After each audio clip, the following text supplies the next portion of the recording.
the prototype, and this is video number 4. Thank you guys for watching the previous videos. We really, really, really, really, really appreciate it. Definitely appreciate it. But the only thing that you're not doing is sending in topics or your comments. We need the feedback. Or maybe it's just that good. I don't know.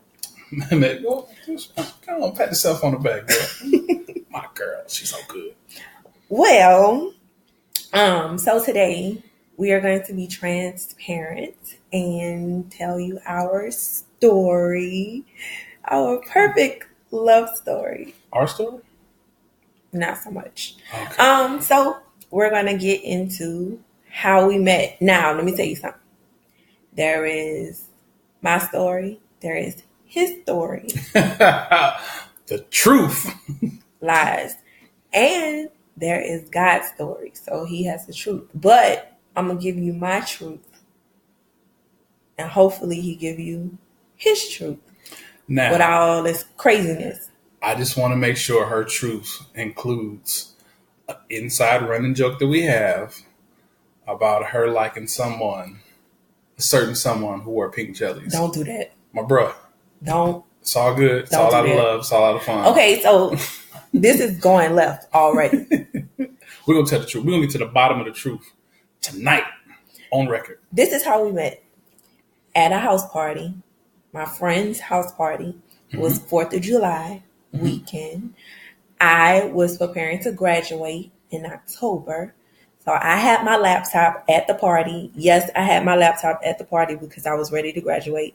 So I was working on my paper and socializing. Okay. He walks in with 2 other guys. That were his had on my friends. yellow shirt. Yeah, you remember that? I was killing that. Oh, He did not have on a yellow shirt. He had on a plaid shirt. No, I had on the yellow shirt. Plaid. We have pictures to prove it. Okay. So it wasn't plaid. We'll talk about that later. Okay, so was he was with his friends. They came in with fictitious names. Okay.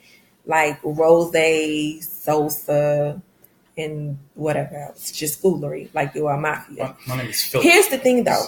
Mama called me He Philip. stared at me along with his other friend that he was talking about that was in jellies, which he was not in jellies. I would never talk to a man in jellies. And no man should be wearing jellies. Let's just get into that. So they stared, but he decided to mingle with everybody else because I'm assuming, and this is just my thought process, he was fresh off the plane from Oakland. Nah, I wasn't fresh off the plane. He was acting like it. Dancing with church girls who had to sing in the choir the next morning. She's dropping it like it's hot at 4 a.m. and she got to be at church at 8. So I'm going to scratch my head. There's nothing wrong with people praising God where they're at. I don't understand. Anyway. Don't understand that. You should ask him what song was playing. And it wasn't when he was dancing with this girl. Anyway. Okay, so I ended up talking to the other friend who was staring at me, conversing. I should say, let me clear that up. We ended up conversing because he was sitting closer to me and kept staring. So I was like, hey, you keep staring at me. What's going on? We ended up becoming good friends and exchanged numbers, but nothing ever happened between us.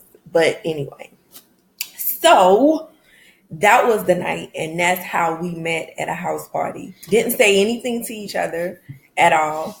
What you not gonna do? What? Let me tell you this. Okay, so that's her version of how we met. My version is me and 3 other gentlemen I know had just got out of Bible study. No, I'm joking. Okay, so why we couldn't become from Bible study though? I just want to know. Yes. With a bottle of Hennessy. I didn't have Hennessy. With apple juice. I didn't bring Hennessy to that party. I just want to say. And for the record, the outfit, we can't post that picture. But I had on a yellow shirt, blue jeans, and these like brown slip-on shoes. That was my fit. Because I remember y'all joke because another dude came with a similar outfit, and y'all was talking about we looked like we was in an R&B group. I didn't say that. But anyway, that's beside the point. It was a yellow shirt, it wasn't black. But how we met was this. A group of my friends went to a get-together, a house party, and there was this young lady that she was sitting next to that had come to a previous gathering that we had at my friend's house. And she, at the time, was given the perception that she was all stuck up and too good to be around us. But as you get to know her, she's a lovely lady. Love her. She's great. All Funny. that. But at that time, we were at the party, and I was like, that's that girl that was acting all stuck up at the other party. And Sharon was sitting next to her. So I was like, if she's stuck up, then she's stuck up too. So I ain't saying nothing to either one of them because they just brought the vibe down of people trying to, get together and socialize. So at this event, let's get together. Everybody was socializing, talking, joking. And because she was with the other girl, who at the time I thought was bougie or whatever, and how you gonna be at a party and on your laptop not talking to nobody? So that also gave me to perceive the notion that she was that way too. You sit next to the girl that was acting a certain way, everybody talking, drinking Kool-Aid, and here it is, you are being standoffish in a corner with your laptop, like y'all just so better than everybody else. So you know what? I ain't gonna talk to you. Do your thing. I'm gonna do my thing. We all had a good time. Keep it moving. Yeah, that's how we met. Let me say this though. I don't chase nobody at all. So if he wanted to say something, he could have, but he didn't because he was dancing with the church girl. It's nothing wrong with people praising the Lord. There's nothing wrong with being a church girl. It's not. I'm being ridiculous because that's the running joke between us. Mm-hmm. So that's how we met. Now, ready for this? How did we end up together? She grabbed my butt at a house party. Lies. Lies already. Ridiculous. We're gonna put a pin in that. We'll come back to it. So come on. That's not what happened. So what happened was it was my birthday weekend. Okay. Every year for my birthday in my adult life, with the exception of 1 year, I have extravaganzas. So I start from maybe November 1st, maybe October 1st. Planned events. Depending on how I feel or whatever. But this particular year, I decided to go all out. I don't think I slept that weekend. Series of events. Because my birthday is November 14th. In August, I lost a baby. So that was my firstborn. Mm-hmm. And losing that child was devastating. My son's father didn't make it any better because we had our issues. So I had a pretty rough couple of months, pretty much. And it wouldn't let me come back to work because they didn't think that I was mentally ready to do so. But I had bills, so suck it up and keep it moving. I hate to say it like that, but that's pretty much how I had to deal with it. So I decided that year I'm going to tear up Atlanta because I had been through so much. And so that's what I decided to do. So at the time, I did not have a car. This guy, who had become a real good friend, used to work at Hertz. So I would rent cars from him. And that weekend, I rented a car and I was all over the place. Anyway, Saturday, so Friday night, we all went to Dave & Buster's and we had dinner and we played a lot of games until they closed. Didn't go. He didn't come. Mm-hmm. That Saturday, I did Malibu Grand Prix that morning. Didn't go. Then that afternoon, we went to lunch. Then that night, we went to Atlantic Station. Went to dinner at Strip. It's no longer open. That sucks. Rest in peace, Strip. And we were supposed to go to the movies after the dinner. So He wasn't supposed to show up because he had other things going on. But he had said happy birthdays, whatever. So we are sitting at the bar. He texted me and said that he's on his way. So he comes and we're having fun and we're laughing and joking. And my cousin is here from New Orleans and we're having a good time and everything. And then he decides, oh, I'll buy drinks and get whatever dessert you want for your birthday. Kool-Aid. Sodas. I think they sold Coke products they were serving at the time. Drinks, beverages, and dessert. So we got what we wanted and we ended up having a good time. That same night, he was celebrating his parents' anniversary. How sweet, right? So we cheers, chop it up, whatever. So after the dinner, we went across the street to try to go to the movies. The movies were sold out. So I was like, I don't want to go home, but I have a good friend that is like one of my big brothers. His birthday and my birthday are around each other. So he was having a house party at his brand new house that he just purchased. So I was like, okay, I promised that I would go, so I'm going to go. So I dropped my cousin off at the hotel. I dropped my friends off at home. And so I was like, I don't want to go to this party by myself. Let me see who I can call. I call Philip because I don't want to go by myself.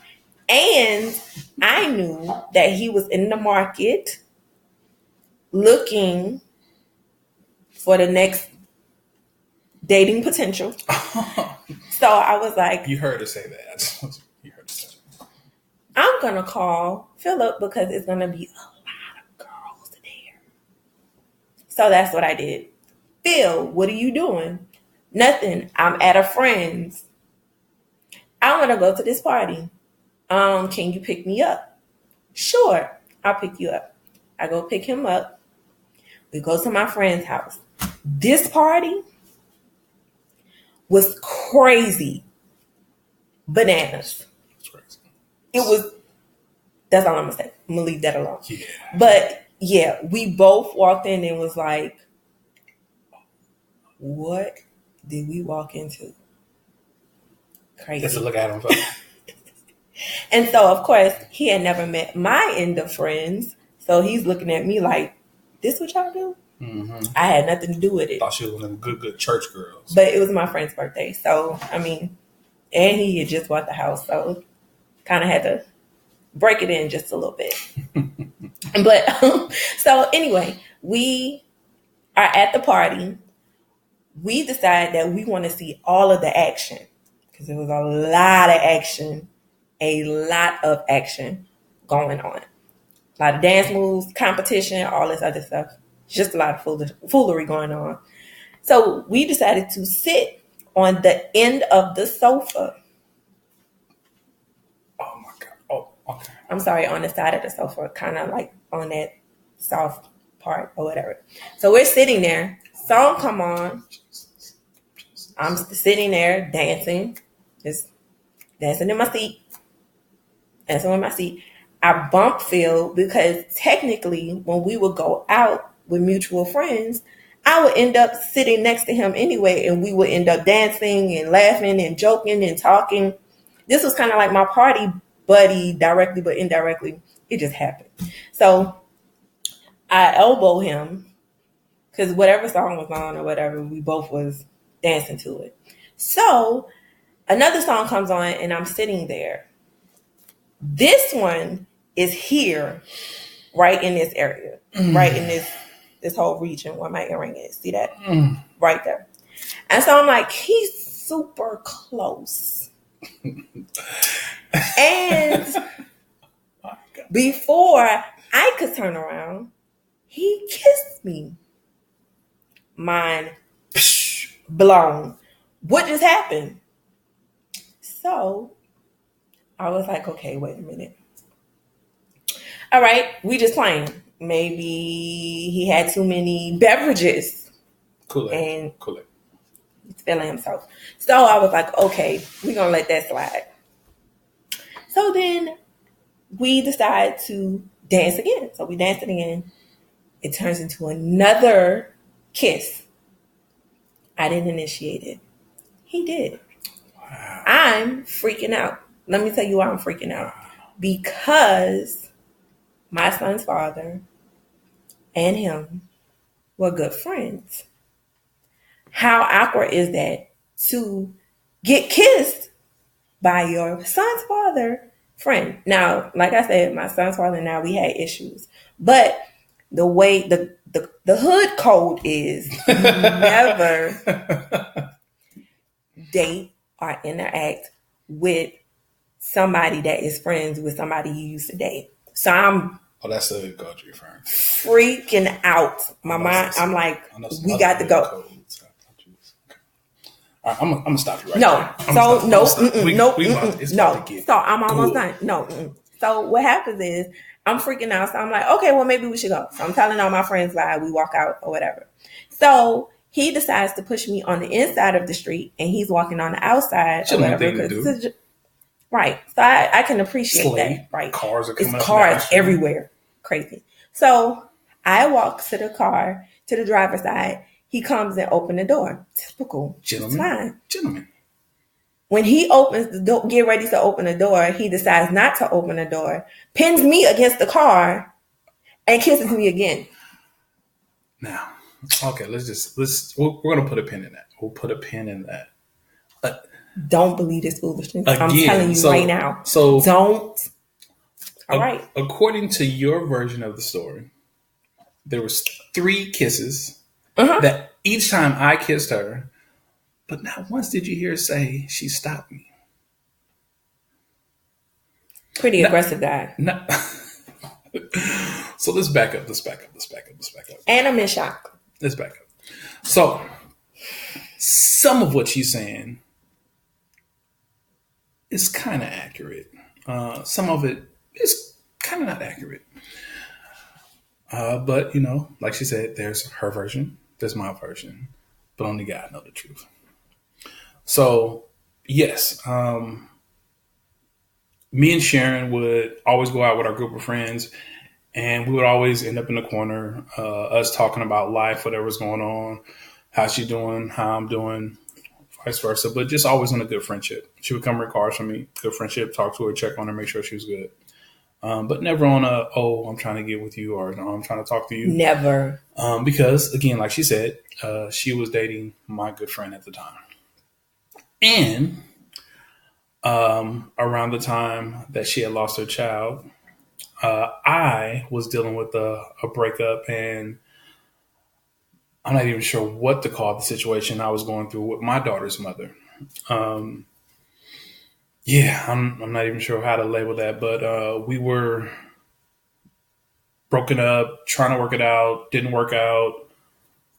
Whatever that situation was, it just wasn't right. So I come out to celebrate my friend's birthday, and yes, we went to Strip, had a great time. I might have bought a beverage or 2, appetizer or 2, dessert or 2, all in fun. Wanted to make sure everybody had a good time, celebrate her birthday. Afterwards, they went their way. My friend at the time owned a bar that serves Kool-Aid. It's a Kool-Aid bar out in Decatur. So I went to the Kool-Aid bar in Decatur and got me some. Did you have grape or red? I had some brown Kool-Aid. It was brown Kool-Aid. So got me some Kool-Aid, and I just wasn't in the best of shape to drive. So went home. But before I could get home, I got a call that somebody wanted me to go out with them to a house party. And like she said, I was like, hey, I'm in no condition to drive. I had so much Kool-Aid. It's probably not in my best interest, especially when you're drinking brown Kool-Aid and clear Kool-Aid and red Kool-Aid. It's not in your best interest to be driving. So I said, if you want me to go with you, you're going to have to come and get me. So yes, she came and got me. And like I said, that look I had, I was like, oh my God, I went to the house party. It was bananas. Like,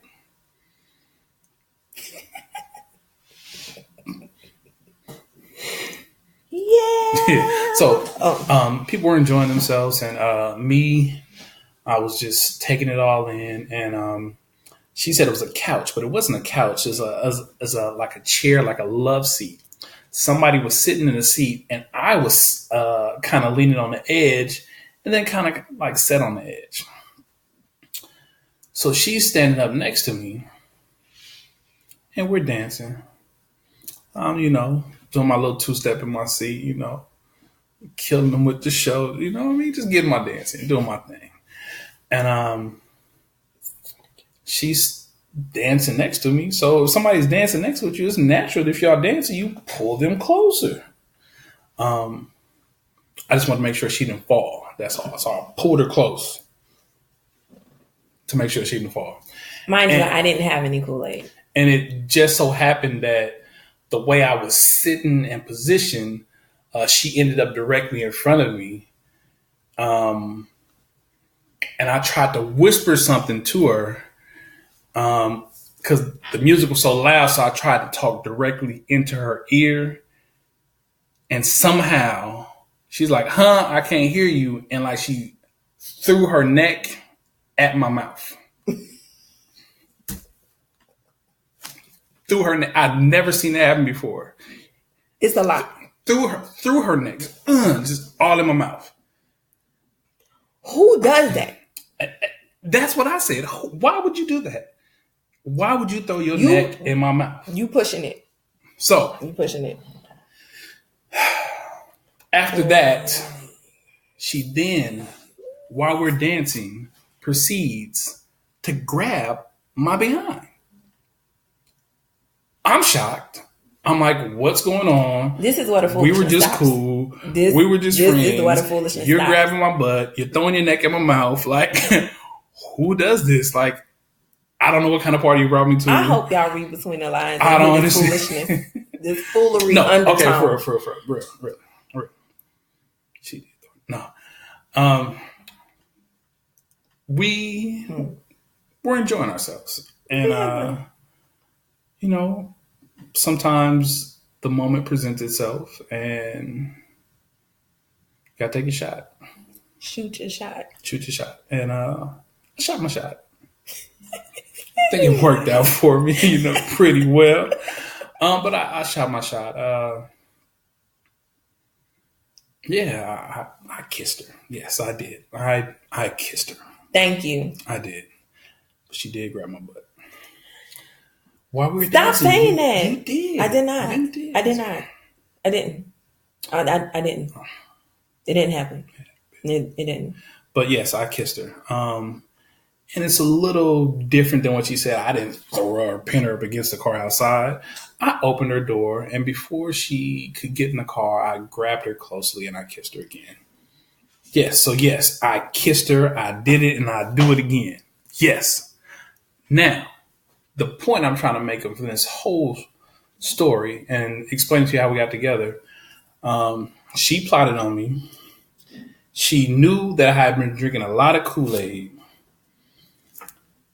She threw her neck at me and took advantage of me being vulnerable off of Kool-Aid. She had been plotting and scheming. And you ought to be ashamed of yourself. But she says, I kissed her, but never once. She said, oh, no, Philip, stop. No, none of that. It was. We had a nice conversation in the car. Mm-hmm. As I was taking him home. And we kissed again. We did not. We didn't kiss again? No. We didn't kiss again? No. We didn't? When we got into the car, I was driving. You were driving? And so I was like, so what was that about? And what was it about? He was like, well, it was just a moment. I'm sorry. Do you feel some sort of way? And I was like, I'm okay. But this can't happen. Whoa, right? Wait, I'm sorry, say that again. You said I said I was okay. You said you're okay with it. I said I was okay. You said. He asked me if I felt some sort of way. And you said no. I'm okay. I'm okay. I'm just, yeah. But this can't happen, right? I don't recall you saying this can't happen. You was like, I understand. It is a little awkward. I apologize. Okay. So we pull up to his house. Okay. It's like 3 a.m. And he was like, all right, well, what you doing tomorrow? I said, I'm doing bowling tomorrow night. Probably gonna try to go to church in the morning. But yeah. Anyway, mind you, I said I didn't sleep that weekend because I was just up. Anyway, so we get to the house. He asked me what I'm doing. I tell him what I'm doing the next day. And he was like, okay. And he was like, it's kind of late for you to be going home by yourself. I was like, I'm good. I'm all right. I'm good. He was like, well, you should probably park the car and you should come upstairs. But mind you, this is the man that said I plotted on him. Wow, this is amazing. He said that I plotted on him. So I just want to put that out there. He said, rewind this back. He said I plotted on him. But he's telling me it's too late for me to go home. I told him I'm okay. He says, you should probably park the car and come upstairs and leave when it's daylight. First of all, but just kill this all right here. Plot. Just kill this all right here. So that night, everybody was drinking a lot of Kool-Aid. Did you have Kool-Aid that night? No. So you didn't have any Kool-Aid that night? No. Okay, so during this night that everybody was drinking. Now you're trying to blame the Kool-Aid? No. Now you're trying to blame the Kool-Aid? I'm trying to show. Is that what you're trying to do? I'm trying to show. Is that what you're trying to do right now? Don't do it. Just let me make a point. Let me make a point here. I'm trying to make a point that. And for the truth, anyway, like my grandmother used to say, truth serum, aka Kool-Aid, brings out the real person. Okay, so can I make a point? All right, so I'm done. So during this night, everybody had Kool-Aid. You didn't have any Kool-Aid. No. Okay, that's one. During this night, I was driving. You were driving. Yeah. So you were clear-headed, level-minded. Yeah, of course. And you let somebody who had been drinking a lot of Kool-Aid, per your version of the story, tell you that, hey, no, you shouldn't be driving because it's late. Come upstairs? And you obliged? No. What he's saying is... I'm just trying to understand. Just go with the facts. Let's just keep with the facts. Just keep the facts. Had you been drinking Kool-Aid? No. Were you clear-headed and level-minded? Yes. Did anything happen that was against your will? No. Your Honor, the defense rests. I'm just stress my case. Just defense rests. Because I was deboed into it. Okay. I rest my case. So anyway, we told you that this story, our story, which is not the perfect love story at all. So that way you can have some truth for yourself. So here's what we do. Because I was one of these people. We write down our visions and dreams, which you're supposed to do. That's a good thing to do. At least you have a clear path and a map, right? Philip, characteristic-wise, is everything I prayed for. But I told God, my husband has to be 6'3", or 6'6". Definitely. Philip is not that. He had to have no children. Philip has a daughter. And he had, what else I put on there? Dreads. I used to have dreads though.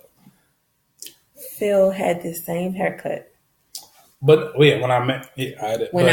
But when I was, I was getting it twisted up and it was long and I got it braided once and it was touching my shoulders.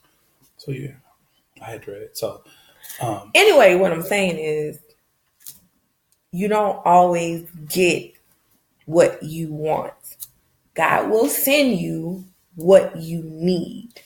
Indeed.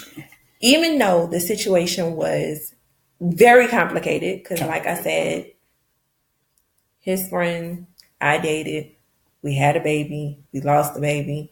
And what happened was losing a child will either make your relationship or either it will break your relationship.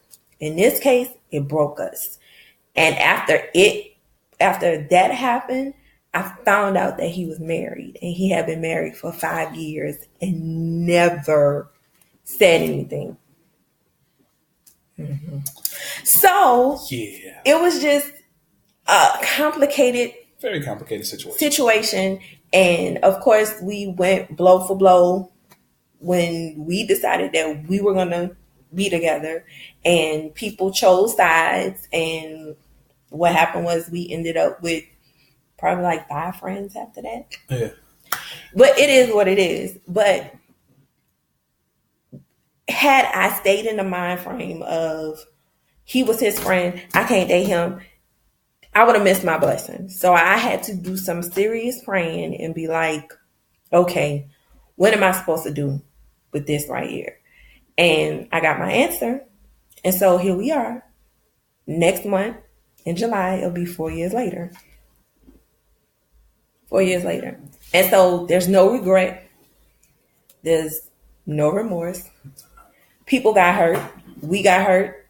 Everybody else got hurt. There was just a lot of hurting going on. But we healed from it. It is what it is. This was supposed to happen. It's crazy how it happened.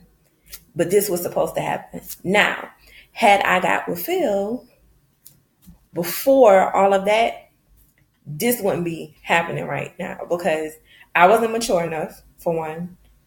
2, I wasn't even in a place or a mindset to even accept marriage because I was still working on me. And I had 2 years before, actually, the year that I met Phil was 2010. My divorce was final, which so happens to be our anniversary that year. July 26, 2010, my divorce was final. July 26, 2014, we got married. So everything happens for a reason. We don't understand why and how it happens, but definitely don't beat yourself up if it's not the perfect story. Yeah, because you never know what the perfect story is. Just to give you even a little more further background, before I dated Sharon, even before, I mean, I've had a lot of unfortunately failed relationships, but again, that helped to make me the person I am today. I had been cheated on. Young lady that I thought I was in love with and was going to marry cheated on me with another girl. Me and my daughter's mom had our issues where we didn't work out. I had went on different online dating things, just trying to do different things just to find what I thought or my version of happiness would be.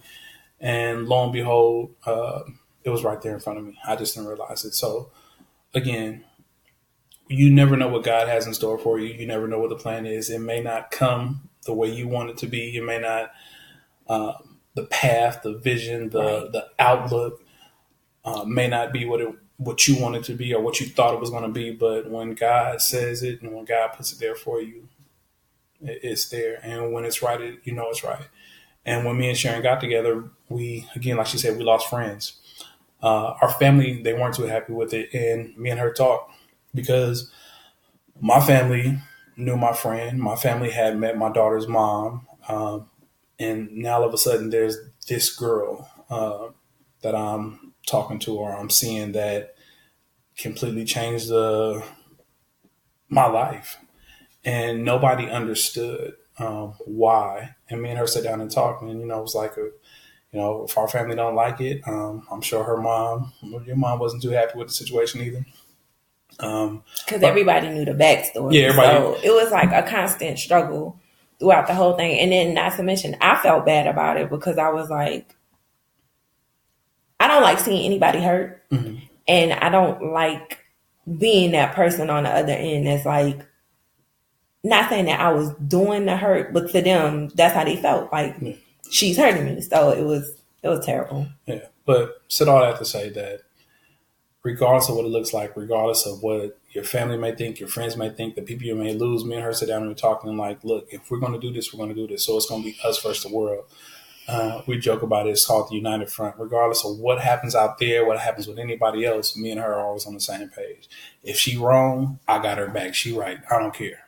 I'm tell her, but when we get home, we'll talk about it later. Like, hey, you know you was wrong, but I ain't gonna let them let you know you was wrong. Like it's gonna be me and you versus the world, and that's how it's been. And some of our friends, our close friends that we still with, are people that knew us or seen us interact. It was like they could see it, but we didn't see it at all. So, but again, it may not come the way you want to, but it always works us out when God's in it. And if you've been around me and Sharon, anybody that was at our wedding or that just sees us interact with each other, it's not a fake. How I am right now is how I am when the camera's off, when I'm at home, when I'm at work.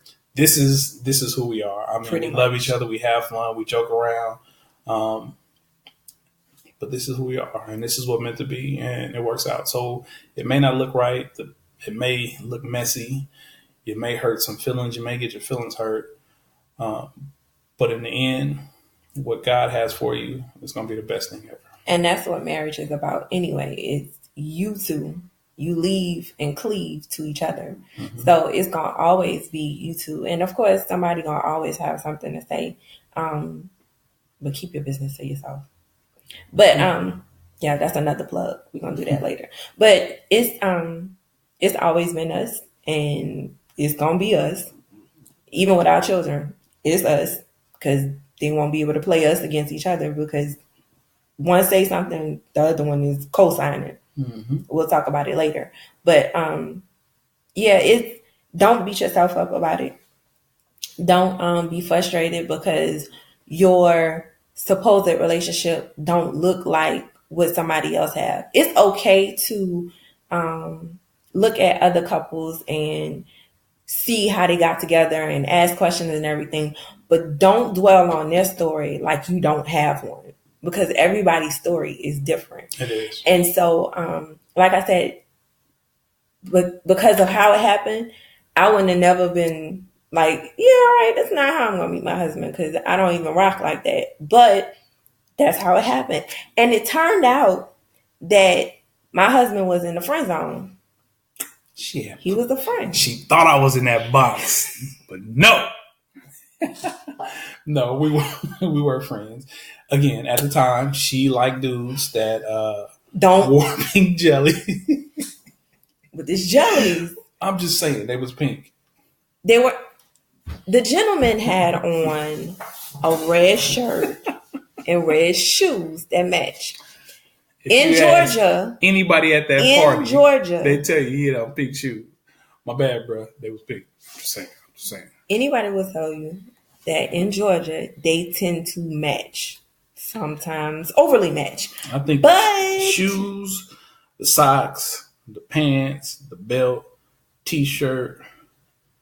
Those all might be the same color. But that's what she liked. She liked. You think if I like guys with supposed pink jellies that I would be with him? I mean, it might have been a phase. We're not doing this. It might have been a phase. I'm over the whole pink jelly situation. We're over it. We're gonna just leave that where it was. Bottom line is, from this video, just know the truth. So one, she threw her neck at my. I want this to go away. That's not the. I just want it to go away. Nobody throws their neck at anybody's mouth. But you do. You lie. You almost did it right there.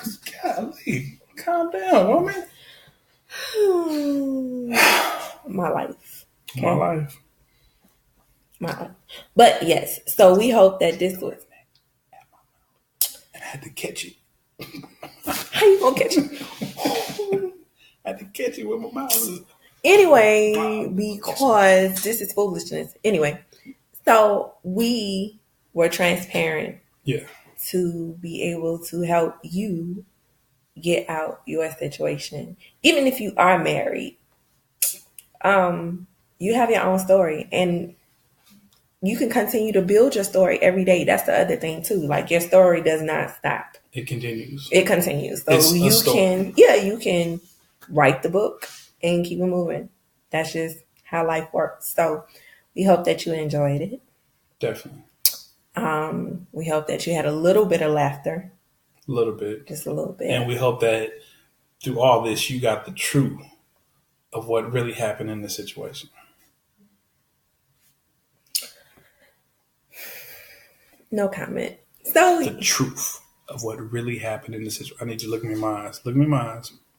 No, don't do that. Don't do that. What? It's ridiculous. You're not. She didn't have no Kool-Aid that whole night, but yet these things happen. I'm a responsible person. I was responsible for taking other people home. So that's why I didn't have any Kool-Aid. I waited until I got home to have Kool-Aid where I wasn't going nowhere. Anyway, so this is the end of video 4. Our perfect love story. Not so perfect. Perfect, not so perfect. So we hope that you leave comments. Please and that you reach out to us and send in topics or whatever the case is. Also, share the video. Yeah, share the video. And if you don't feel comfortable leaving comments, call me, text me, call her, text us. Whatever it is. Text him because he's not good with answering the phone. I'm always at work. I'm running 2 stores right now. It's crazy. So, so the email address is wisdomby30@gmail.com. And so if you follow us on Facebook, you know how to get at us. I don't have Messenger on my phone, so if I don't respond to your Messenger, I apologize. I got Messenger. Hit me up. But but don't video call. Thank you. Just send a message. Yeah. Because that's disrespectful. No, stop it. Okay. Stop. That's another stop. You're going to leave it alone. All right. Thank you, guys. God bless. Thank you. Good night. Bye.